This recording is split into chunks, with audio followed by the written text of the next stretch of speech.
7, we're coming to you live from our studios here at Adisawe Kanda. We're also streaming on all our social media platforms at 3FM 92.7. I am Christabel Success Treve. Coming up this morning, rescue operations end at the Aveno building collapse site with 2 confirmed dead. It was about down, I understand. Or some video, so it was no video anymore. I'm saying, I know. Also, Ashanti Regional Minister appeals to striking doctors at Komfo-Anokye Teaching Hospital to resume work today.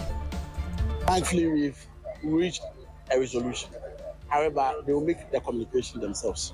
So I'm sure that in the course of time, they will do that communication. Once they do the communication. And much later, a third batch of Ghanaians fleeing South Africa arrives home, bringing the total number of evacuees to nearly 1,000. The government is ready. You have all been registered. We are on database right now. We've got details for you shortly. Please stay with us.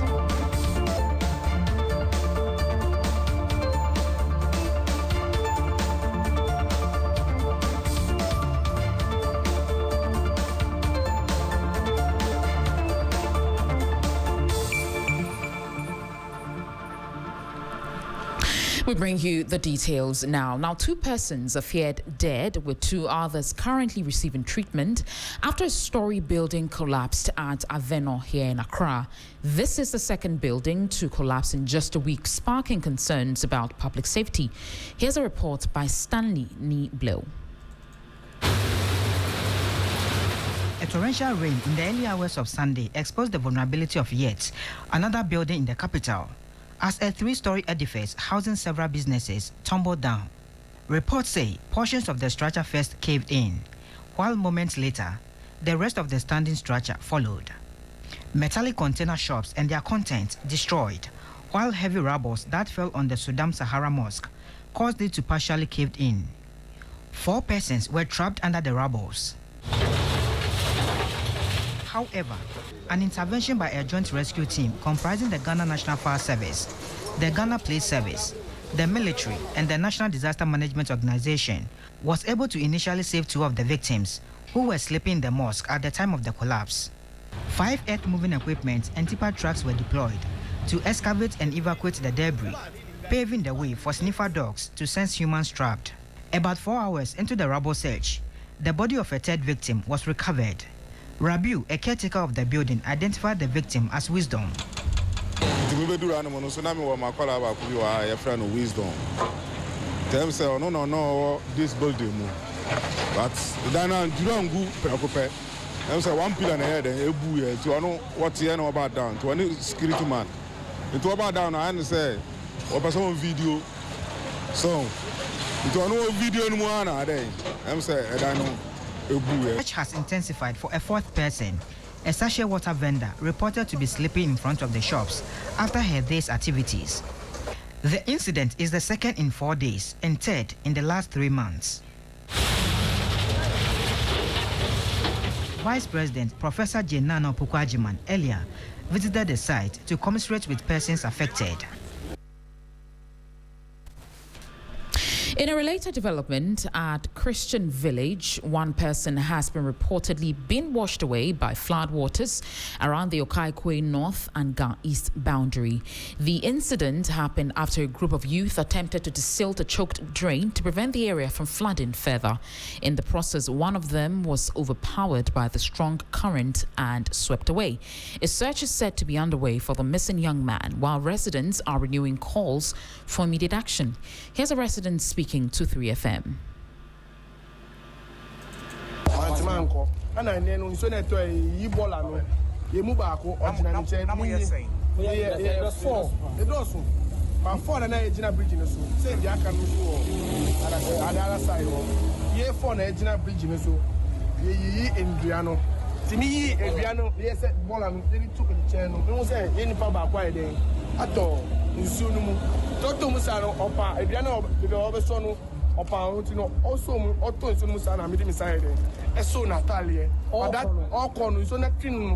or community ni so Natalia intino ni sisi ni we na ko share bridge no dey. Now, residents of Tema Community 5 are bracing flood waters hours after Saturday's downpour left several homes submerged in flood waters. The rains, which lasted for hours, overwhelmed drains in parts of the community, forcing water into houses and leaving many families stranded. Affected residents say they woke up to water rapidly entering their homes, destroying household items, furniture, electronics, and personal belongings. Some residents were seen scooping water from their rooms, while others struggle to salvage valuables from the flooding. To some health stories, the Ministry of Health is urging striking doctors and nurses at the Komfo Anokye Teaching Hospital to consider the decision to return to work in the interest of patients and the general population. A statement released last night noted the decision to suspend the CEO was for institutional accountability and for investigations to proceed.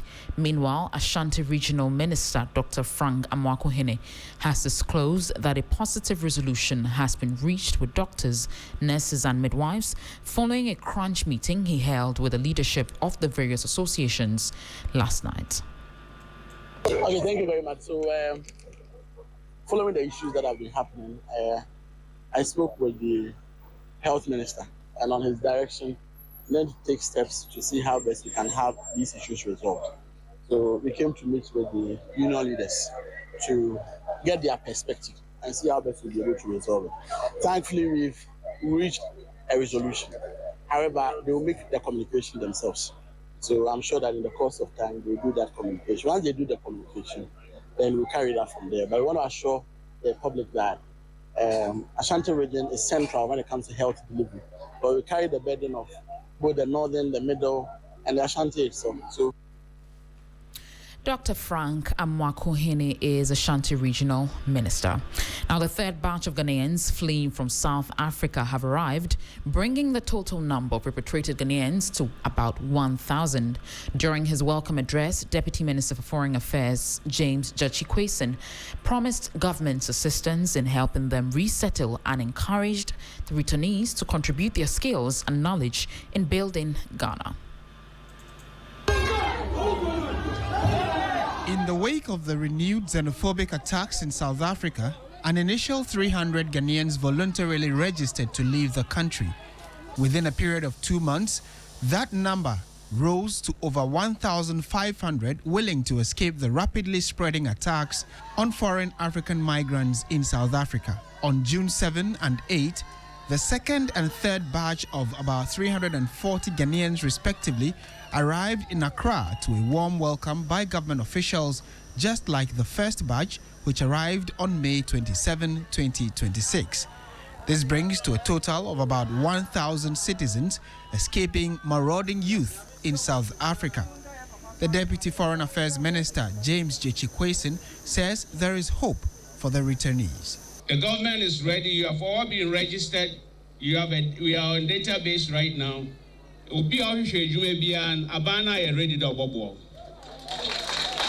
It's up to you to pursue it.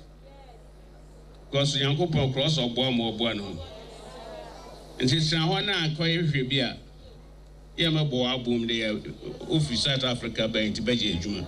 Yakubu Moro, one of the returnees, tells us about how he survived while there. 17 years. I was a student, and after graduating, I started working in the IT field. Personally, I never experienced it during the years that I've been there, due to some few lessons that I picked up myself. That is why. So most often we have to be security conscious. Just before we go, the Minister for Communication, Digital Technology and Innovation, Sam Nati-George, says the government of Ghana remains firmly committed to the principles of media freedom and freedom of expression.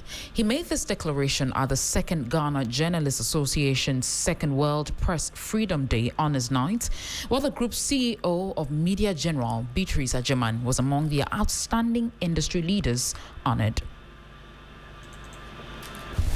The critical role of journalists in promoting transparency, accountability and democratic governance took center stage as the Ghana Journalists Association held its second World Press Freedom Day Honors Night.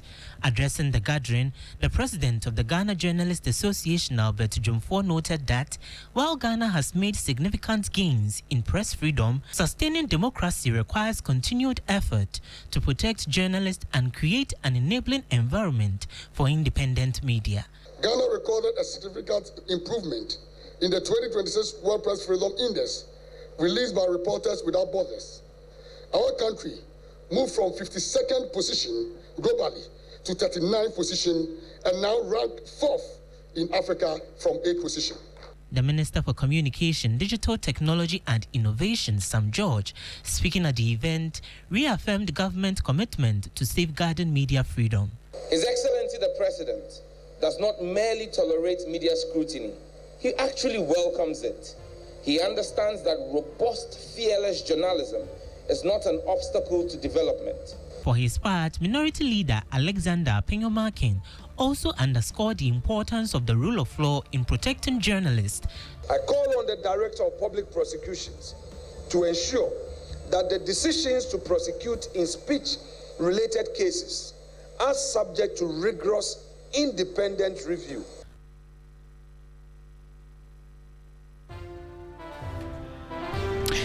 Well, a very big congratulations to the Group CEO of Media General, Madame Beatrice Ajiman. And that's it for the morning news here on 3FM 92.7. For more stories, please log on to our website, 3news.com. My name is Christabel Success Trevor. Business is up next.